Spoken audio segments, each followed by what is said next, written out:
Selamat datang kembali di cerita horor Yuda. Cerita dengan konsep audio tanpa visual. Di cerita kita kali ini, kita akan membahas tentang erep-erep.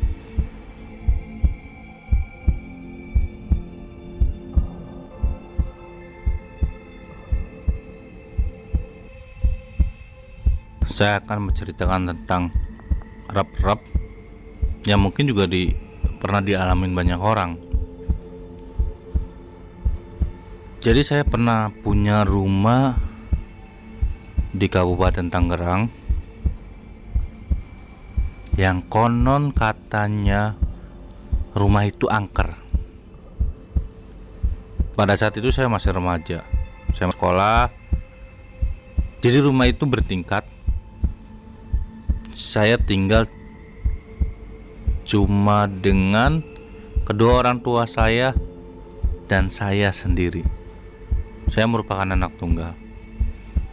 Jadi kedua orang tua saya tinggal di kamar bawah dan saya tinggal di kamar atas tingkat 2, dan itu sendiri.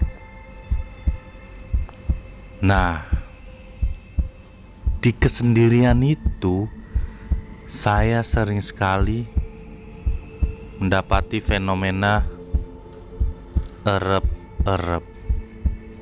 Jadi kejadian erep-erep itu tidak sekali dua kali mengganggu tidurku, beberapa kali dan sering. Kita akan membahasnya. Entah fenomena erep-erep itu terjadi karena mistis atau seperti apa.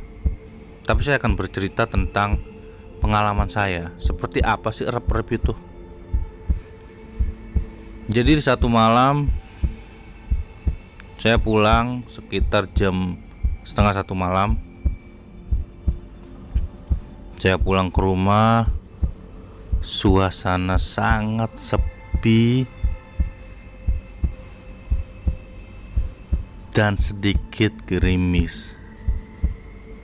Saya masuk ke dalam rumah. Kedua orang tua saya sudah tertidur. Sangat jelas saya merasa takut pada malam itu. Karena apa? Terlihat sepi sekali. Dari mulai saya proses pulang ke rumah, dari gang rumah saya sampai saya masuk ke dalam rumah, kok kayaknya malam ini sunyi sekali ya. Sudahlah, saya membersihkan diri. Saya naik ke atas. Saya mencoba tidur pada saat itu dengan kondisi cuaca gerimis dan ada beberapa suara geluduk. Jadi di kamar saya itu ada satu jendela yang langsung menghadap kebun.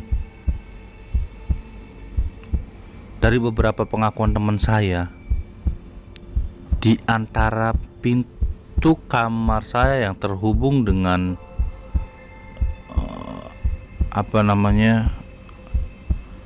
background luar, itu adalah gerbang gaib menurut pengakuan teman saya yang memahami spiritual. Tapi saya tidak menghiraukan itu. Ini saya cerita pertama kali saya terjadi erep-erep dan saya tidak paham apa itu erep-erep pada saat itu. Dengan kondisi tubuh yang begitu lelah, aku coba membaringkan diri. Aku lupa membaca doa tidur pada saat itu. Aku tidur.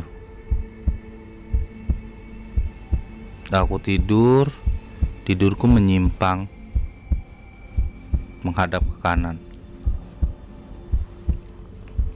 Beberapa saat saya mulai terlelap tidur. Tapi tiba-tiba saya, entah itu mimpi, entah itu nyata, tapi yang saya alami, saya membuka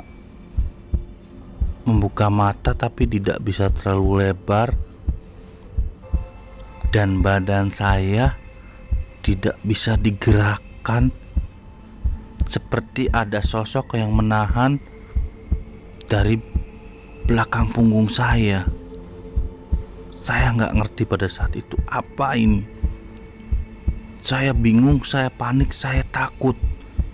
Ingin sekali rasanya saya menoleh, tapi kok tubuh ini nggak bisa diajak untuk menoleh ke kiri. Ada apa dan siapa yang menahan badan saya? Saya membaca ayat suci Al-Quran semampu dan sebisa saya untuk mengatasi hal itu, karena saya takut. Saya ingin sekali berteriak, tolong, tolong, tolong. Saya ingin sekali memberitahu kepada orang tua saya bahwa saya nggak bisa bergerak. Saya baca ayat suci pun seperti mulut ini tidak keluar suara. Sekencang apapun saya berteriak, suara tidak keluar dari mulut saya. Semakin saya berontak untuk menoleh, dan itu tidak bisa. Jadi yang ada di benak saya adalah ada sesosok makhluk yang menahan tubuh saya atau menindihi tubuh saya pada saat itu. Seram dan sangat mencekam. Saya nangis, saya takut, saya teriak, saya berdoa, tapi semua itu terasa sia-sia. Beberapa menit berlalu sampai saya lelah untuk mengucapkannya. Saya pasrah, seperti kembali terlelap tidur.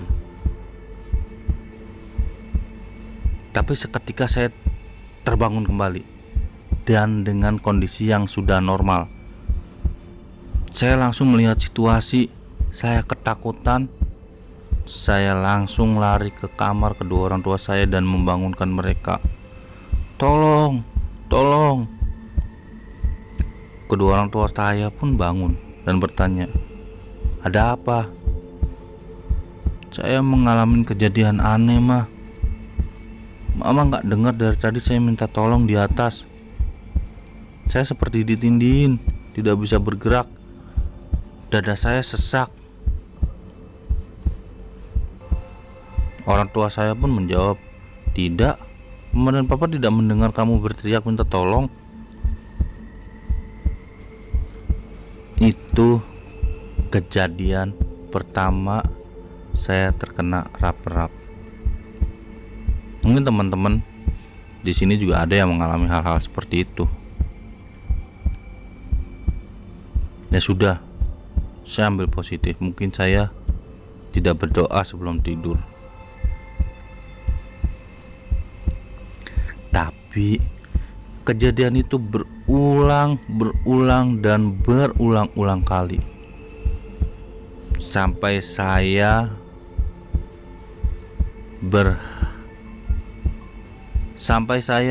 pindah rumah ketika saya dewasa. Dan alhamdulillah kejadian erap-erap tidak terulang kembali ketika saya pindah rumah. Ini yang membuat saya aneh. Erap-erap itu sebetulnya apa? Kenapa terjadi pada saya ketika saya tinggal di rumah itu?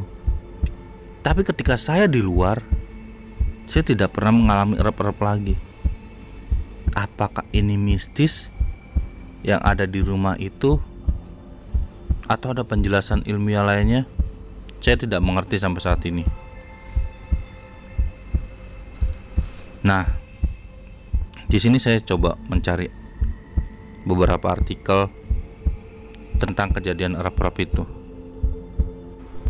Baiklah, di sini saya akan coba menjelaskan sedikit tentang erap-erap lewat sebuah artikel. Menurut medis, keadaan ketika orang akan tidur atau bangun tidur, merasa sesak napas seperti dicekik, dada sesak, badan sulit bergerak dan sulit berteriak disebut sleep paralysis alias tidur lumpuh, karena tubuh tak bisa bergerak dan serasa lumpuh. Hampir setiap orang pernah mengalaminya, setidaknya sekali atau 2 kali dalam hidupnya.